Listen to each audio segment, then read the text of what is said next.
The message arrived on a frequency no one used anymore. It was old tech, pre-warped, the kind of signal that took years to cross the void between stars. By the time it reached the edge of human space, it had been traveling for nearly a decade. Most colonies ignored it. Background noise, cosmic static. But on the research station orbiting Kepler 442b, a young communications officer named Mara Chen heard something different. She heard crying. At first, she thought it was interference, a glitch in the decryption algorithm. But when she isolated the audio and cleaned it up, the sound became unmistakable. Was a child sobbing, begging in a language the translation matrix barely recognized. Mara's hands trembled as she ran the signal through every filter she had. Slowly, the message took shape. Not words at first, but images. Grainy, distorted, but clear enough. Burning villages, bodies in the streets, small figures, too small being dragged onto transport ships, and then silence. The transmission ended with a single phrase repeated over and over in broken galactic standard. "Please, someone help us." Mara sat in the dim glow of her monitors, her breath caught in her throat. She had heard stories about the Galactic Council, the sprawling alliance of species that govern the stars with endless committees and diplomatic protocols. Humanity had been invited to join only recently, cautiously, reluctantly, like letting a wild animal into a house of glass. The council preached peace, unity, the rule of law. But as Mara traced the origin of the message, she realized something terrible. The council already knew. The species called themselves the Ethan, gentle beings, artists, philosophers, dreamers. Their worlds were covered in gardens and libraries, and their culture had no word for weapon. They had joined the Galactic Council centuries ago, believing in the promise of protection and shared peace. They were wrong. The Kravik Empire had come without warning, a militaristic power on the outer rim. They had been raiding Ethelyn colonies for months. The Council's response was predictable. Sanctions, stern warnings, emergency sessions that went nowhere. Meanwhile, Ethel children were being taken, soul killed. The latest report, buried deep in a Council subcommittee file, estimated casualties in the millions, and still the Council debated. Mara forwarded the message to her superiors, then to Earth, then to anyone who would listen. She expected outrage, immediate action. Instead, she got silence. For 3 days, nothing happened, and then everything did. The first response came from a place no one expected.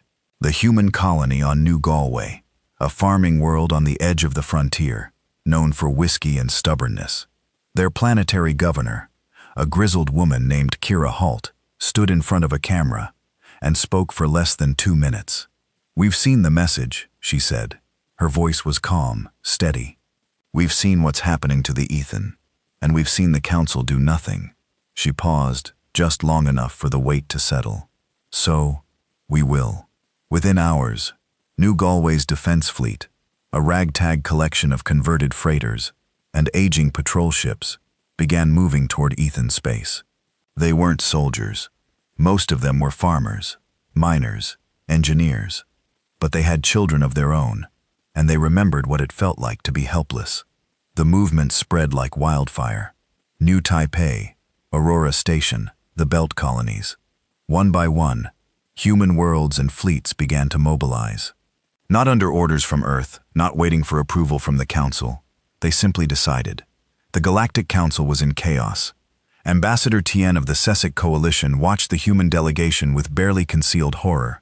Humanity was still new to the stars, young, unpredictable, emotionally volatile. Everyone knew the stories, how they had clawed their way off a death world, how they turned every challenge into a competition, every enemy into a lesson. But this was different. "You cannot do this," Tien hissed, his translucent skin flickering with agitation. "The Ethan situation is being handled through proper channels. Unilateral military action violates 17 treaties, and children are dying," interrupted Captain Amara Okafor, Earth's chief military liaison. She stood at the podium, her uniform crisp, her expression unreadable. "Right now, while we talk, the Kravik have sovereign. Sovereignty ends when you start murdering children." The chamber fell silent. Venus' voice dropped to a whisper. If you do this, you will be at war with the Kraviks, and the Council cannot protect you. Amara's smile didn't reach her eyes. We're not asking for protection. The first human fleet dropped out of warp 3 days later, deep in Ethan territory. They found a Kravik's raiding party in the middle of an attack. Transport ships loading terrified civilians, while orbital platforms burned the surface below. The Kravik's commander, confident in his empire's reputation, sent a single transmission. Turn back, humans. This does not concern you. The human response was equally brief. Wrong. What happened next would be studied in military memes for generations. Human ships moved like a pack, coordinated, adaptive, ruthless. They didn't match the Kravik in firepower or armor, but they didn't need to. They used the debris field as cover, turned the enemy's formations against them, and struck with precision that bordered on surgical. When the battle ended, every Kravik ship was disabled or destroyed. Not a single human vessel was lost. And below, on the planet's surface, the Ethan survivors watched the sky in stunned silence as human dropships descended, not to conquer, but to evacuate. The message spread across the galaxy within hours. Humanity had arrived, and they were not here to debate. The Kravik Empire had ruled the Outer Rim for 3 centuries. They were not the largest power in the galaxy, not the most advanced, but they were feared, and fear, they had learned, was better than respect. Their fleets were brutal and efficient. Their soldiers were trained from birth, and their enemies always fell into one of 2 categories: subjugated or extinct. So, when the first reports came in about the skirmish in Ethan space, Supreme Commander V dismissed them entirely. Humans, the galaxy's newest species, barely a century into space travel. Primitive drives, laughable diplomacy, and an embarrassing obsession with emotional decision-making. They were children playing at war. V would teach them what real war looked like. He assembled a proper battle group, 23 warships, including 2 dreadnoughts, each one the size of a small moon. Enough firepower to glass a planet, enough soldiers to occupy a system. The fleet moved into the Ethan territory with absolute confidence, their scanners sweeping for the scattered human vessels that had dared interfere. They found them. A single human fleet, 16 ships, no dreadnoughts, no planetary siege platforms, just midweight cruisers and frigates holding position near the 4th planet, an ethno-refugee world still evacuating civilians. Vitch allowed himself a thin smile as he opened the channel. Humans, he said, his voice carrying the weight of centuries of conquest. You have made a grave error. Withdraw now and we will consider your ignorance. Remain and you will learn why the Kraviks do not forgive. The reply came almost immediately. A human voice, come almost polite. Noted respectfully, no. Via's crest flared red. Then you will die. Probably eventually, the human replied. But not today. The Kravik's fleet advanced in formation, a textbook hammer and anvil, designed to crush and overwhelm. Dreadnoughts at the center, cruisers flanking strike craft deploying in waves. It was a tactic that had won 1,000 battles. The humans scattered, not in panic, not in retreat, but with purpose.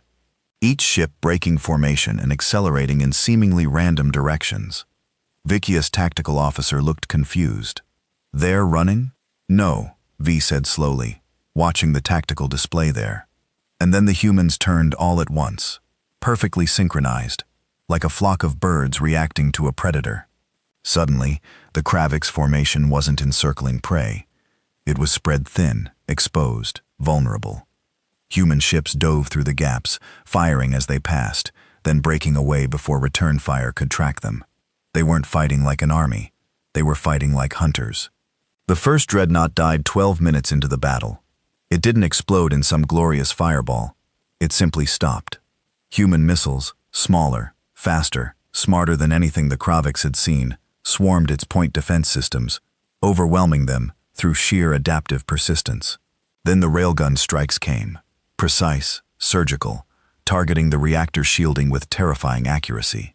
The dreadnought went dark, drifting dead in space. Vitch stared at the display in disbelief. How? They're not engaging our strengths, his tactical officer whispered. They're exploiting our weaknesses. The second dreadnought tried to compensate. It pulled back, tightened its escort screen, focused all power on shields. The humans ignored it. Instead, they tore through the cruiser line like a blade through cloth. Every pass, another ship disabled. Every engagement, another Kravik captain forced to choose between pursuit and survival. And then Vich understood. The humans weren't trying to destroy his fleet. They were teaching him. By the time the battle ended, the Kraviks had lost 9 ships outright, and another 6 were crippled beyond repair. The 2 dreadnoughts, pride of the Empire, floated uselessly, their crews trapped inside. The human fleet regrouped near the planet. Not a single ship had been destroyed. V sat in his command chair, his claws digging into the armrests around him. His bridge crew worked in stunned silence. The communication channel opened again. The same human voice. Supreme Commander Vich, you're being allowed to retreat. Take your surviving ships and leave Ethan's space. Spread the word. These people are under our protection now. Vich's voice was a rasp. This is not over. No, the human agreed.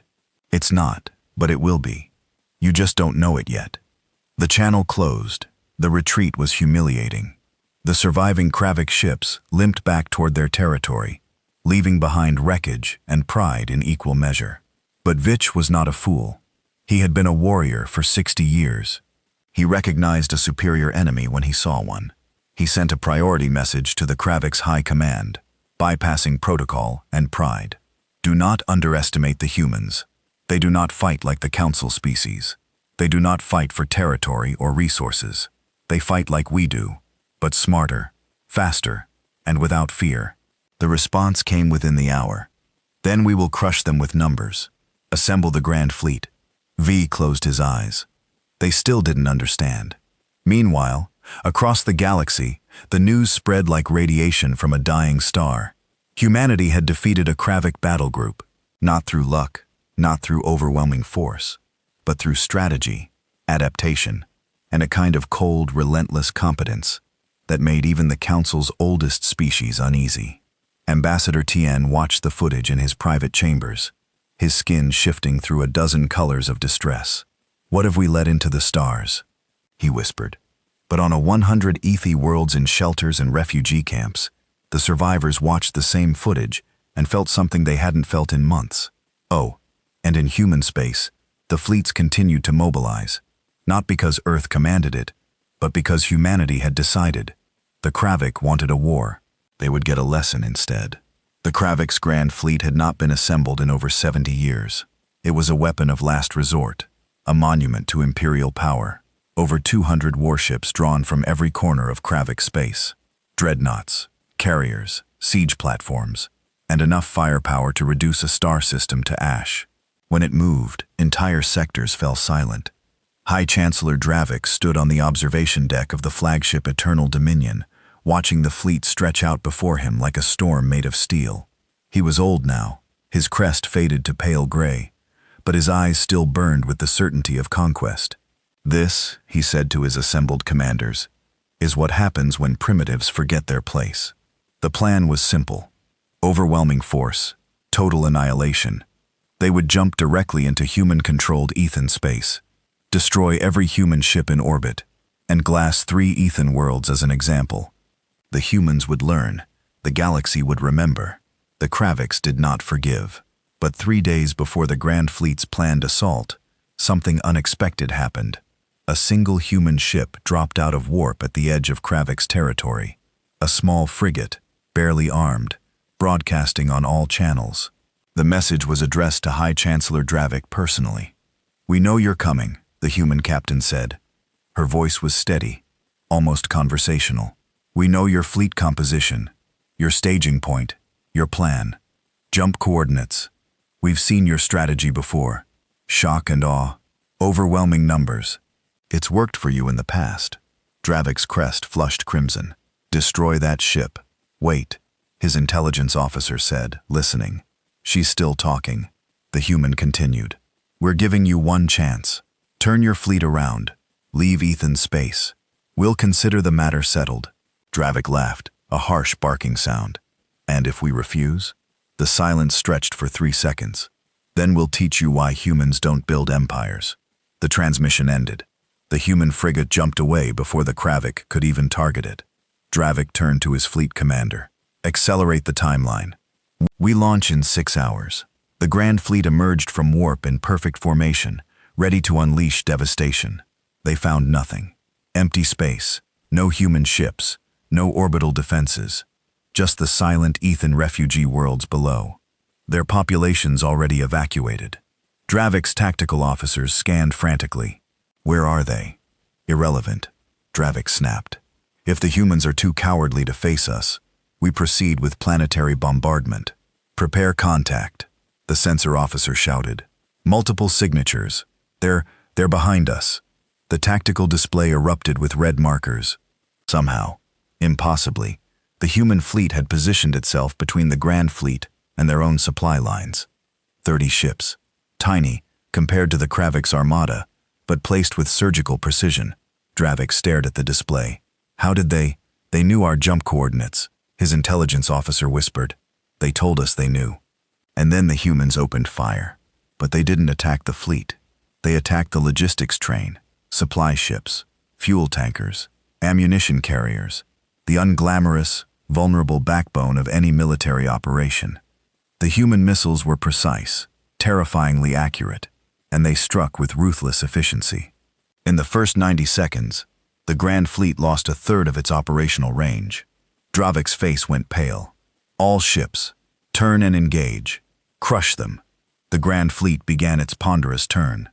Over 200 warships trying to reorient toward an enemy that refused to stay still.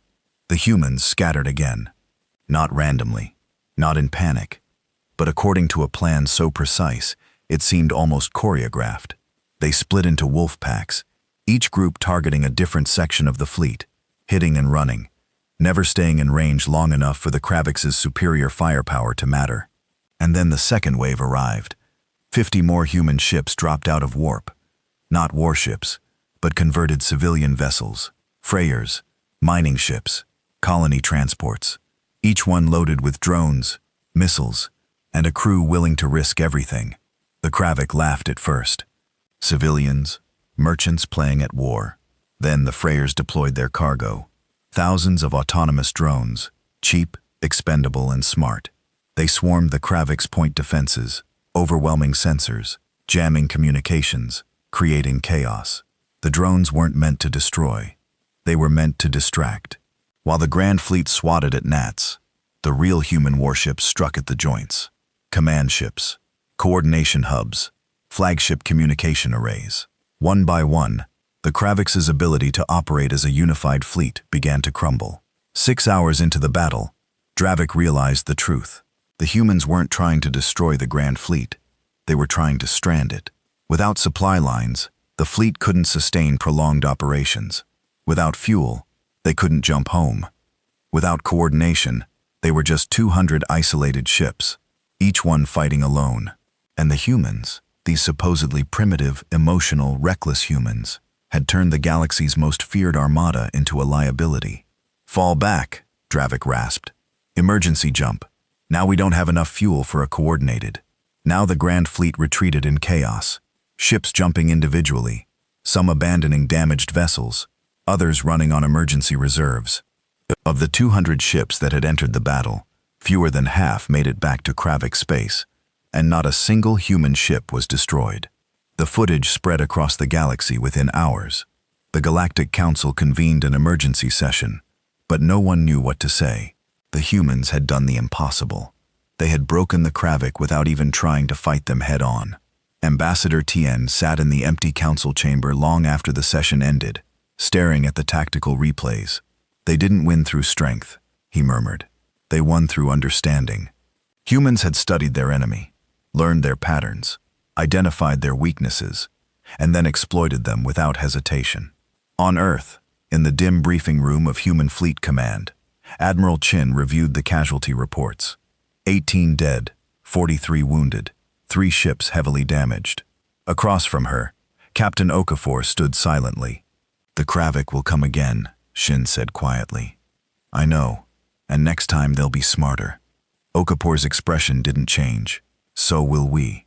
And in the ruins of the Grand Fleet, High Chancellor Dravik sat alone in his chambers, staring at a message that had just arrived. It was from the humans. 4 words. We tried to warn you.